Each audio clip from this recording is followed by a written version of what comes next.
cours des années 90, les jeux vidéo basés sur les œuvres littéraires et en particulier celles fantastiques ou d'horreur n'étaient pas très courants. Bien entendu, on peut citer la série de jeux d'infogrammes inspirés du mythe de Cthulhu, Alone in the Dark, Shadow of the Comet ou Prisoner of Ice. Mais en dehors de Lovecraft, plutôt rares étaient les auteurs à voir leur univers transposé correctement au médium vidéoludique. En 1995, un ovni interactif nommé The Dark Eye tentera néanmoins d'adapter une partie des récits angoissants d'un autre maître de la littérature classique d'épouvante, Edgar Allan Poe.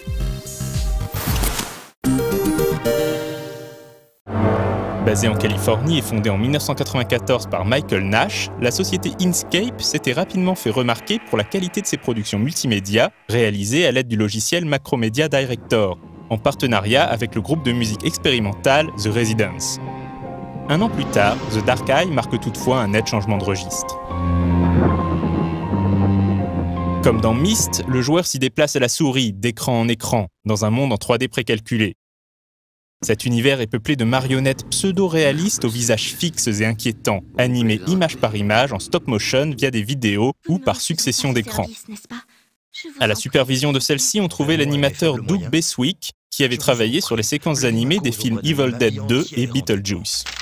À la manière des aventures narratives actuelles comme Dear Esther, parfois aussi surnommées Walking Simulators, le joueur ne disposait pas d'inventaire, mais faisait progresser l'histoire en interagissant avec les objets et personnages dans un ordre imposé par le récit et qu'il devait découvrir par lui-même. Une interaction elle-même assez originale puisqu'il s'agissait souvent de caresser une zone d'intérêt, personnage ou objet, pour l'activer. Il est tard pour qu'il soit encore dehors. Prenant la forme d'une consultation de phrénologie, le jeu débute par l'histoire principale, Malveillance, récit original écrit par le directeur artistique Russell Lees. Le narrateur, présenté sans visage spécifique et dont le joueur adopte point de vue, pensée et émotion, se rend chez son oncle Edwin, artiste peintre de son état, cloîtré dans sa maison isolée. Très vite, celui-ci met en garde le narrateur contre les effets nocifs que les vapeurs du solvant qu'il utilise peuvent avoir sur la santé mentale. Le malheureux, il s'est arraché les yeux dans un accès de démence. Ses propres yeux. Et effectivement, le joueur va régulièrement faire des cauchemars et se retrouver dans une version nocturne de la maison où il pourra choisir d'expérimenter en vue subjective 3 nouvelles d'Edgar Allan Poe, en adoptant soit le rôle de la victime, soit celui du bourreau.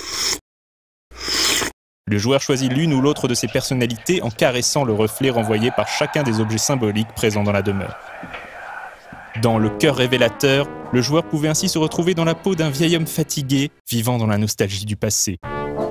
Réveillé en sursaut pendant la nuit, il se fera assassiner par le jeune homme qui l'hébergeait.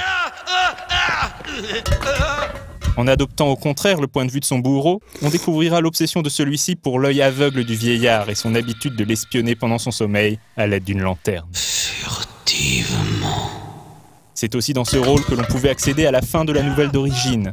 Après avoir découpé et caché le corps du vieil homme, le meurtrier reçoit la visite de la police. Et où il est, le vieil homme qui vit ici? Malgré ses efforts de dissimulation, il avouera son crime après qu'une crise de paranoïa l'ait persuadé qu'il continuait à entendre battre le cœur de sa victime. C'est le battement de son affreux cœur. Bérénice faisait ressentir aux joueurs les regrets d'une jeune fille dont la beauté s'est flétrie suite à une maladie chronique. Malgré son désir de se marier avec Aegus, son bien-aimé, ses malaises se font de plus en plus violents. Ma potion. Un dernier malaise semblera lui être fatal, mais elle se réveillera, enterrée vivante. Au secours! Laissez-moi sortir!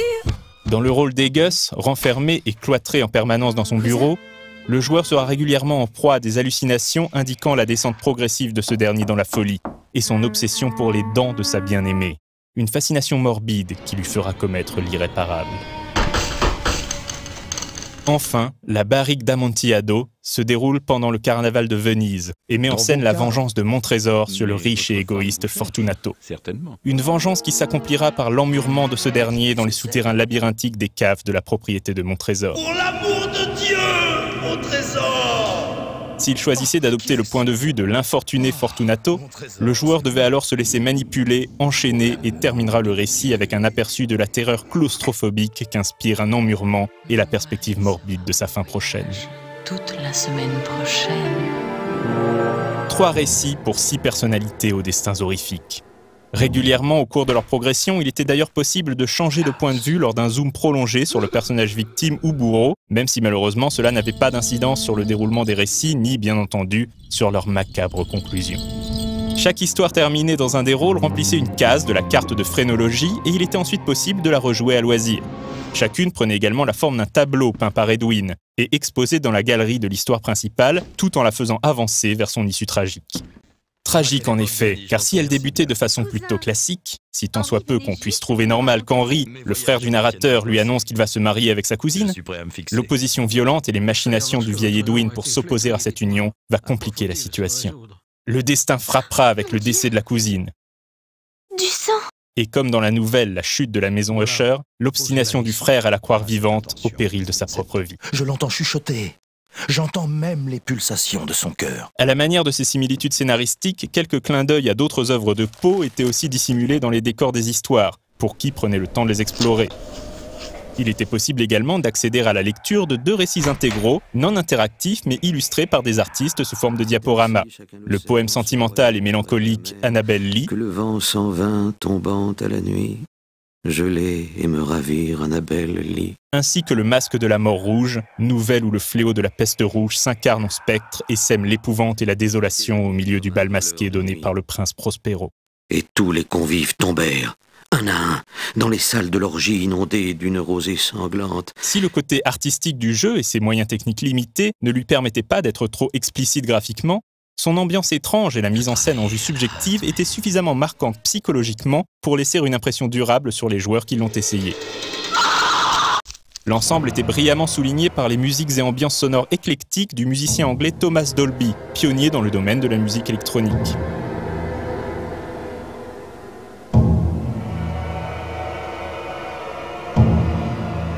En France, le jeu est sorti entièrement doublé en français avec des textes basés sur les traductions de Charles Baudelaire. Ça ne me tuera pas. Je ne mourrai pas d'un rhume. C'est vrai, c'est vrai. Si le doublage était plutôt correct pour l'époque, bien qu'un peu trop théâtral par moments, il perdait néanmoins une des curiosités de la version originale. Le rôle du machiavélique Edwin était tenu en VO par l'écrivain William S. Burroughs, figure emblématique de la Beat Generation. Comme c'est encore le cas aujourd'hui lors de la sortie de jeux axés sur une simple narration, The Dark Eye a divisé les critiques. Certains y ont vu un jeu à la linéarité rédhibitoire et à la durée de vie beaucoup trop courte, alors que d'autres ont mis en avant une expérience de jeu à nul autre pareil, proposant une ambiance et des émotions complètement originales qui contrebalançaient sa faible durée de vie de seulement quelques heures. Et sans surprise, l'histoire servant de fil rouge au jeu se terminait de manière sordide. Après avoir retraversé les différents décors de l'aventure, le narrateur sombrera lui aussi dans la folie et la vision de sa cousine, bien vivante hors de son cercueil, mais rendue aveugle suite à son exposition prolongée aux vapeurs toxiques du solvant. Tout éclata en 1000 morceaux. Éclata comme le firent les sombres profondeurs de mon âme.